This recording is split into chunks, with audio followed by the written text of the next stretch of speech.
Field sobriety testing is a farce. In Tennessee, a driver is not legally obligated to participate in this farce, so don't. The 1992 student manual introduced me to these tests. Published by the National Highway Traffic Safety Administration, or NHTSA, it looks and reads like a doctoral thesis, which is how it started out. It established rigid protocols for the testing.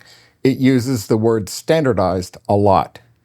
Whatever its shortcomings, the 1992 edition was academically honest.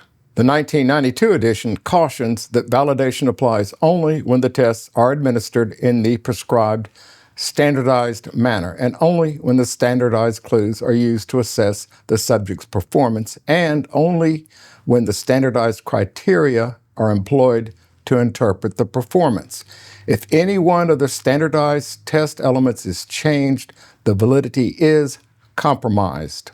The 2009 edition emphasized these caveats in boldface type with the same conclusion. If any one of the standardized field sobriety test elements is changed, the validity is compromised.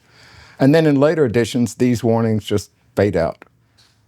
NHTSA abandoned standardization entirely in its 2013 manual. A 2015 edition inserted language that validity may be compromised. Hence, no standards, no required protocols. The NHTSA is intellectually dishonest. The traffic cops who might know this have retired, and we're now in the 2023 edition.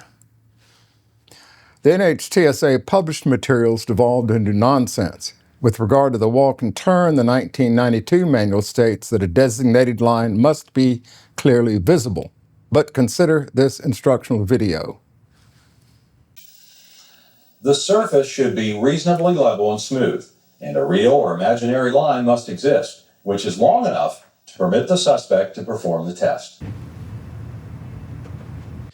The 1992 manual cautioned that the tests were not validated for drivers over 60 years old or for people 50 pounds overweight. That was 1992. Did the NHTSA do further research to validate the tests for older people and overweight people?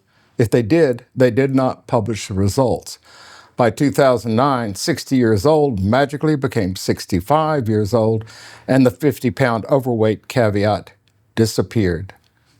You should never attempt the walk and turn if you are overweight and not young and athletic. For example, if a test taker cannot balance standing heel to toe for a full minute, he fails that aspect of the test. Watch this. All right, place your left foot on that line. Now place your right foot on the line ahead of your left foot with the heel of your right foot against the toe of your left foot. You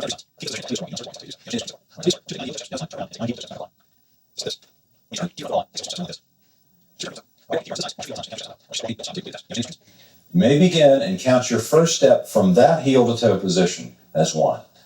This is unrealistic for a modern population of largely overweight people.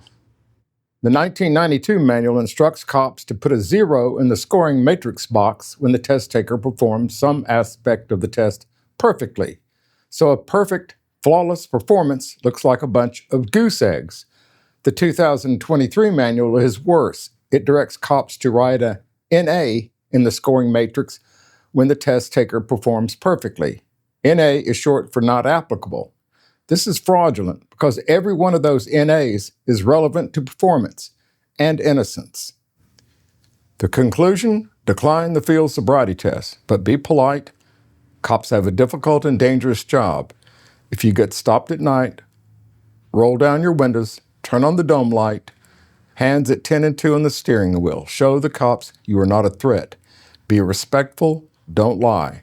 If you get arrested, call me, 615-351-0480.